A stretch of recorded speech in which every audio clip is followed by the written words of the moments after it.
Hello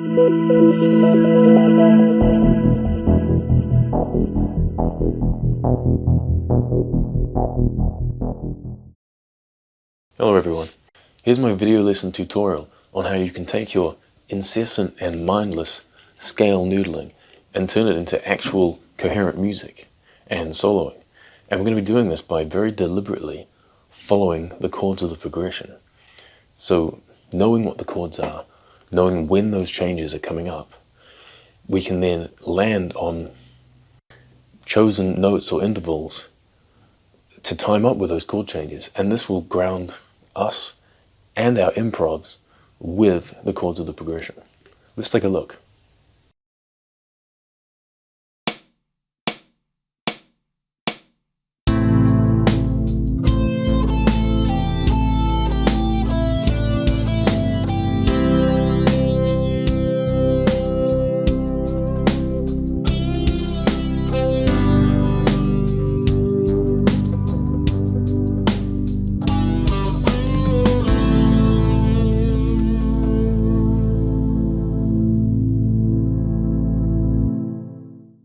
In this first example, I demonstrated how you can follow the chord progression by playing the root notes of the chords as they come up. So for instance, I'd be noodling away in the A minor scale, and then when that C major chord came up, I made sure to land on a C note. That would ground me within the progression, and it would make what I was playing make sense. And then, as the G chord came up, I'd play a G note. And then finally, to return back to the A minor, I'd make sure to end the phrase on an A note. So just to say it again, this is following the chord progression by playing the root notes of the chords. Let's have a look at a second example where we're playing fifths instead of roots.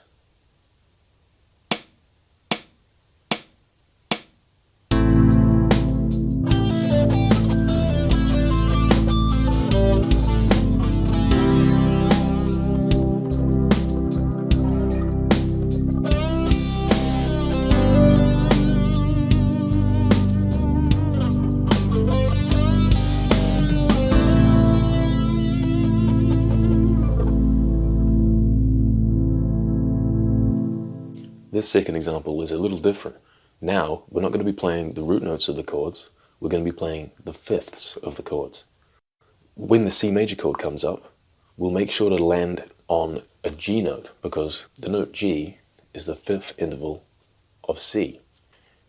And then when the second chord comes up, the G major, we land on a D note, because D is the fifth of G. And then finally, for that A minor chord, we land on an E note, because E is the fifth of A. And so here is how we can do pretty much the same idea as we did in the first example, but we're following the progression using fifths, not roots.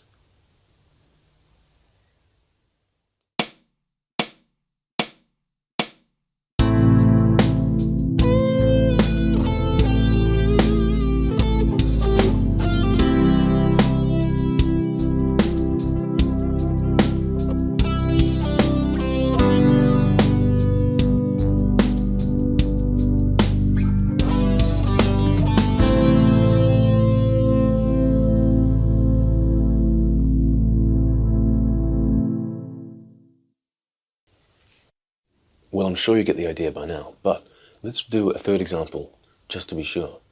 This time we're going to be playing along to the progression, landing on notes which are the thirds of each chord. So when that C major comes up, we're going to land on an E note. When the G major chord comes up, we're going to land on a B note. And finally, when the A minor chord shows up, we're going to land on a C note. And this is how we're going to play along to the progression using thirds.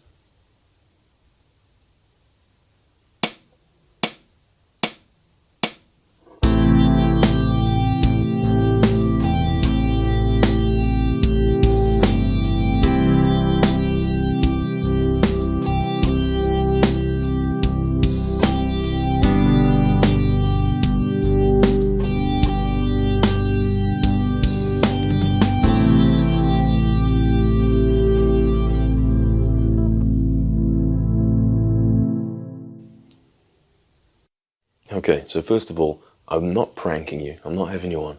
I did just hold one note across an entire chord progression.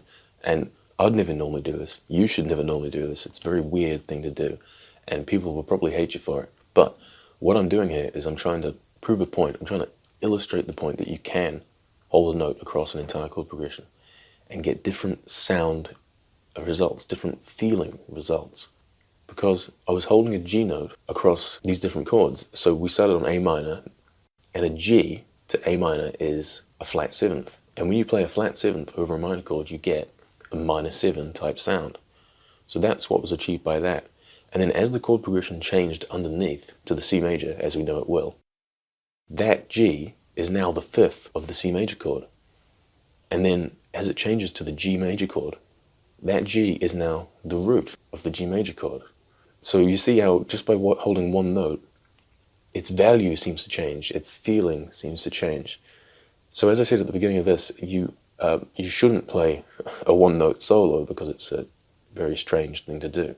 But by holding notes over chord changes, you can get some pretty sweet results. So I recommend that you experiment around, try out different notes over different chord changes to see which ones hold well, which ones change their feeling well. Yeah, really play around, have some fun with this.